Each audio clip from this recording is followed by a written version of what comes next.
কাছের মানুষ আসসালামু আলাইকুম।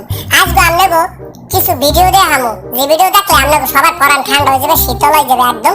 এই যে দেন সৌদি আরবে কিছু কিছু ভিউ আছে যা অনেক ভালো লাগে। বেন্যালে টোটাল কথা হচ্ছে বেন্যালে যে ভিউগুলো আছে এগুলো খুব ভালো লাগে। মেন কথা হচ্ছে এক হচ্ছে সৌদি আরবে যখন সূর্যটা ওঠে, এই যে দেন কত সুন্দর সূর্যটা উঠছে, দেখতে খুব ভালো লাগে। মানে এই সূর্যের এই ওঠার আনন্দটা এটা অনেক মানুষের লাখ লাখ টাকা খোয়ায় এই আনন্দটা করার জন্য, উপভোগ করার জন্য।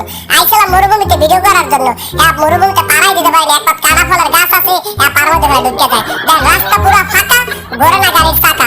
এই এত মানে এই রাস্তা পুরো একদম ফাঁকা, কোনো গাড়ি ঘোড়া নাই, কিছু নাই, নিরিবিলি। আমরা আছি এখন বর্তমানে পেট্রোল পাম্পে। এই পেট্রোল পাম্পে আমরা দুজন মানুষ রাত্রবেলা কাজ করি। সকালবেলা যখন আমরা ফজর নামাজ পড়ার পর বের হয়েছি, দেখি ভিডিওটা অনেক সুন্দর। চেষ্টা করলাম যে একটা ভিডিও করি, প্রিয় দেশবাসী মানুষকে সবাই দেখাই সৌদি আরবের সকাল বা মর্নিং টাইমটা কেমন লাগে। তো আমরা দুজন মানুষ, আমি আলামিন, আপনাকে বরিশালে মনু, আর এই হচ্ছে একজন হোসেন ভাই, এনার বাড়ি হচ্ছে ব্রাহ্মণবাড়িয়া। তো আমরা অনেকেই যারা আছে ব্রাহ্মণবাড়িয়া মানুষদের অনেক ভয়ঙ্কর মনে করি, আসলে তারা উপর দিকে মানে যেমনটা থাকে তাদের মনের ভিতরে এটা অনেক সুন্দর, তারা অনেক সুন্দর মনের মানুষ, যারা তাদের সাথে না চললে বোঝা যাবে না। তো আমরা দুজনেই এক মনের মানসিকতার মানুষ, দুজন একসাথে রাত্রেবেলা ডিউটি করি। তো এই দুজনের ভিতরে খুব ভালো একটা বন্ডিং হয়ে গেছে, খুব ভাই মানে বড় ভাই ছোট ভাইয়ের মধ্যে যেটা সম্পর্ক থাকে ওরকম একটা সম্পর্ক হয়ে গেছে। তো এনার জন্য সবাই দোয়া করবেন, কারণ ইনি হচ্ছে সৌদি আরবে আসছে নতুন, 7 থেকে 8 মাস হয়েছে। এনার জন্য সবাই দোয়া করবেন, কারণ ইনি যেন ধৈর্য সহকারে সৌদি আরবে কাজকর্ম করতে পারে এবং তার পরিবার আত্মীয় স্বজন জেনে যাতে সবার মায়া ভুলে জানি এখানে কাজকর্ম করতে পারে। কারণ সৌদি আরবে যারাই আছে নতুন আসে তারা হয়তো পরিবারের টানে আবার এই টাইমটা বাংলাদেশে চলে যায়। তো সবাই তার জন্য দোয়া করবেন, তার বউ, তার বাচ্চা, মা বাবা, আত্মীয় স্বজন জেনে যাতে সবার মায়া ভুলে জানি সৌদি আরবে উনি সঠিকভাবে কাজ করে এবং উনি সঠিক হালাল পথে ইনকাম করতে পারে এবং নেক হায়াত দান করতে দান করে মন আল্লাহ তাআলা। সবাই তার জন্য দোয়া করবেন। তো বিষয়ে সে কি বলবে খুব সরলমাত্র একটা মানুষ, যা বলার মতো না।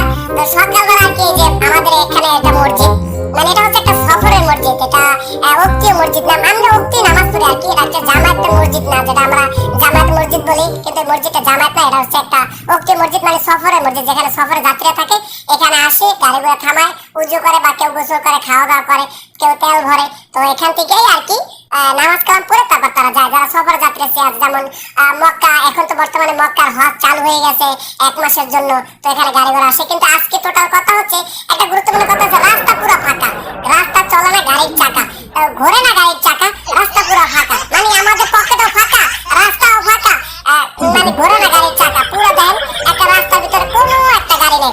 আমরা আর কি করবো, যা কর ভাষা নেই, মানে ভাষা হারাই ফেলছি। কিন্তু মেইন কথা হচ্ছে ফজর নামাজের পরে দেখলাম ভিউটা অনেক সুন্দর, এই জন্য চিন্তা করলাম যে আপনাদের মাঝে একটা ভিডিও উপহার দেবো, যদি আপনারা যদি দেখেন ধৈর্য সহকারে। কেউ কিছু বাজে মন্তব্য করবেন না। এটা হচ্ছে আমার কফি শপ, এটা একটা গুফিয়া বলে আরবিতে, আমরা বলি কফি শপ। তো আমরা রাস্তার পাশে আছি, দেখেন রাস্তার পাশে মানুষে ফুল গাছ লাগাইও পায় না, আর এখানে দেখেন মরুভূমিতে আপনা আপনি ফুল গাছ হয়ে রয়েছে, মানে এমনি এমনি ফুল গাছ হয়ে রয়েছে, এতে পানি দেওয়া লাগে না, কিছু দেওয়া লাগে না। আর ফুলগুলো দেখতে এত সুন্দর কিন্তু ধরা যায় না, ওই একটা গাছ দেখতে সুন্দর হয় কিন্তু গাছে কাটাও থাকে, এই যে কথা আছে না। তো এরকম দূর থেকেই দেখতে পারি, ধার যাইয়া দেখতে পারি না। গাছে প্রচন্ড কাটা, আর এমন কাটা যে পাড়া দিলে পার মধ্যে ঢুকে যায়, হুড় মতন, মানে হুড় মতন পার মধ্যে ঢুকে যায়।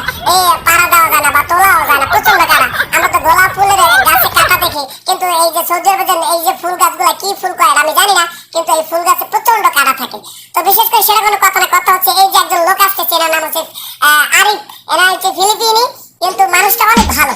কারণ মানুষটা যখনই আসে তখনই আমার সাথে দেখা করে যায় বা আমার দোকান থেকে কিছু খাওয়া যায়। মানুষটা খুব ভালো, মন মানসিকতা খুব ভালো। তবে যে বিষয়ে কথা বললাম, যে যারা আমার ভিডিও দেখার পরে আমাকে উল্টা পাল্টা মন্তব্য করেন বা আজে বাজে কথা বলেন, তো আপনাদের যার যা ইচ্ছে সেটা বলতে পারেন। আমি আমার নিজের অবস্থানকে সবসময় ধরে রাখার চেষ্টা করি, কারণ আমি আগে হয়তো ইসলামিক ভিডিও দিতাম বা ইসলামিক কিছু করতাম, কিন্তু ওইগুলা কি মানুষের কাছে যায় না বা প্রফেশনাল হয় না বা পপুলার হয় না। সোশ্যাল মিডিয়া আজকাল হচ্ছে সবাই সোশ্যাল মিডিয়া টুকটাক ইনকাম আদি করে। তো আমি চেষ্টা করলাম যে বইয়েই তো থাকি, তো সারাদিন তো বইয়েই থাকি, তো দুই একটা টিকটক ভিডিও বা কিছু একটা ভিডিও টিডিও করে দিই, দুইটা আমিও একটা দুইটা ইনকাম করতে পারিনি। এই জন্য আর কি আমি একটা ইউটিউব চ্যানেল খুলছি। যারা যারা আমার ইউটিউব চ্যানেলটা সাবস্ক্রাইব করছেন সবাই অনেক ধন্যবাদ। আর যারা যারা এখন আমার ইউটিউব চ্যানেলটা সাবস্ক্রাইব করেন নাই, আমার অবশ্যই ইউটিউব চ্যানেলটা সাবস্ক্রাইব করবেন, এটা হচ্ছে আমার কফি শপ, আর পাশে থেকে বেল আইকনটি বাজাই দেবেন।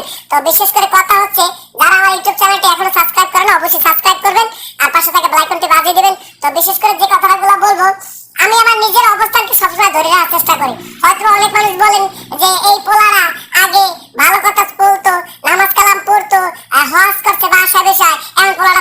হয়েছে।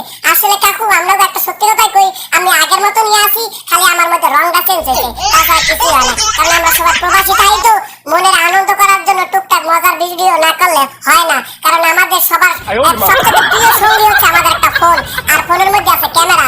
এই ক্যামেরা দিয়ে আমরা হরি ভিডিও, আর ভিডিও হরি এটা ছাড়ি আবার ইউটিউবে ছাড়ি না ফেসবুকে ছাড়ি, নিজের মন মানসিকতা প্রকাশ করার জন্য, নিজের আনন্দটা ভোগ করার জন্য। এই যে দেখেন আনন্দটা কত সুন্দর একটা আনন্দ, দেখেন ভিউটা দেখছেন আপনারা, এই যে মরুভূমির যে ভিউটা, সকালবেলা বেঙ্গিহালের যে ভিউটা, এই ভিউটা দেখলে তো পরান ঠান্ডা হয়ে যায়। হ্যাঁ কাকু আপনারা বুঝবেন না, কারণ আমরা তো ফজর, কেউ হয়তো ফজর নামাজ পড়েন, না হয়তো কেউ ফজর নামাজ পড়েন না। যারা ফজর নামাজ পড়েন হয়তো এই সকালবেলায় ভিউটা আপনারা উপভোগ করতে পারেন, আর যারা ফজর নামাজ পড়েন না তারা তো উপভোগ করতে পারেন না। কারণ সকালবেলা সব জায়গায় ঠান্ডা থাকে, একদম নিরিবিলি থাকে, যা বলার মতো না। আর সকালবেলা সূর্যের তাপটা লাগাইলে ভিটামিন ই পাওয়া যায়, তো আমরা ওই ভিটামিন ই নেওয়ার জন্য সকালবেলা বার হয়েছি, একটু হাঁটাহাঁটি করতেছি আমাদের পেট্রোল পাম্পে। আমাদের পেট্রোল পাম্পটা অনেক বড়, দেখার মতন। এখানে একটা ফুটবল মাঠ করা যায়, যে অবস্থা করা যেতে বাংলাদেশে থাকতো হয়তো এই জায়গা নিয়ে মানুষে মারামারি করতো, কাটাকাটি করতো, কিন্তু সৌদি আরবে বিঘায় বিঘায় জামা পড়ে রয়েছে, মানে জমি পড়ে রয়েছে, কুড়ায় কুড়ায় জমি পড়ে রয়েছে, কেউ কার ধারে না। কারণ দেশে এক কাঠা জমি কিনতে গেলে সরকারের পারমিশন লাগে, সেটা বাংলাদেশে নাই।